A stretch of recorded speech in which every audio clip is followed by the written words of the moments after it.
नेपाल में शुक्रवार रात आए भूकंप ने तबाही मचा दी है। 6.4 तीव्रता वाले इस भूकंप के कारण कई इमारतें ढह गई है। भूकंप के बाद अब तक 129 लोगों की मौत हो चुकी है। मलबे में दबने के कारण कई लोग गंभीर रूप से घायल हुए हैं, जिन्हें इलाज के लिए अस्पताल में भर्ती कराया गया। बताया जा रहा है कि भूकंप के कारण ज़्यादातर लोगों की मौत रुकुम पश्चिम और जाजरकोट में हुई है। मृतकों की जानकारी रुकुम पश्चिम के डीएसपी नामराज भट्टराही और जाजरकोट के डीएसपी संतोष रोका ने दी। नेपाल में तबाही मचाने वाले भूकंप की तीव्रता का अंदाज़ा इस बात से लगाया जा सकता है कि उसका असर दिल्ली, एनसीआर समेत पूरे उत्तर भारत में देखा गया। बिहार के पटना और मध्य प्रदेश के भोपाल तक भूकंप के हल्के झटके महसूस किए गए।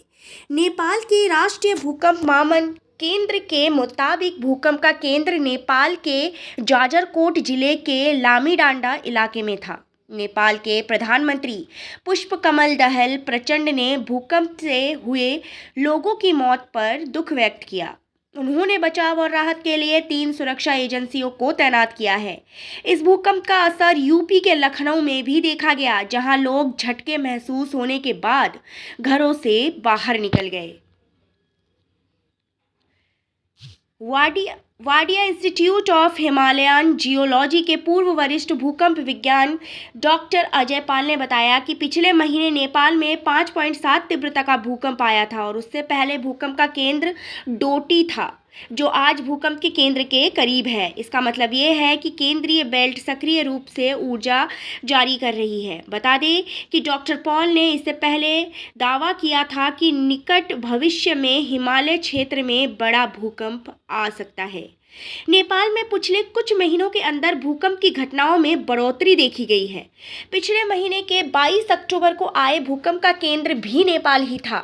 नेपाल में भूकंप के 4 झटके लगे थे। सुबह 7:49 पर भूकंप का पहला झटका लगा था, जिसकी तीव्रता रिक्टर स्केल पर 6.1 मापी गई। इसके बाद भूकंप का दूसरा झटका 4.2 तीव्रता का 8:08 पर आया।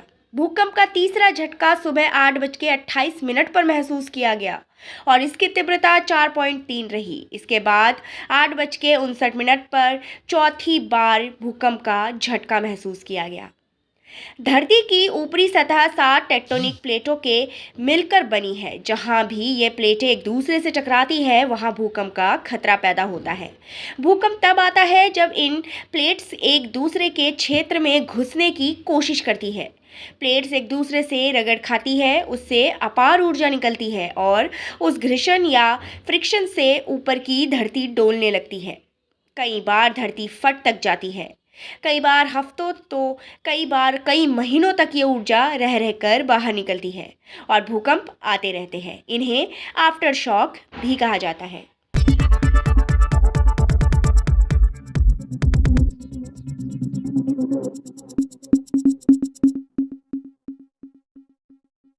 आप देख रहे हैं नित्य समय।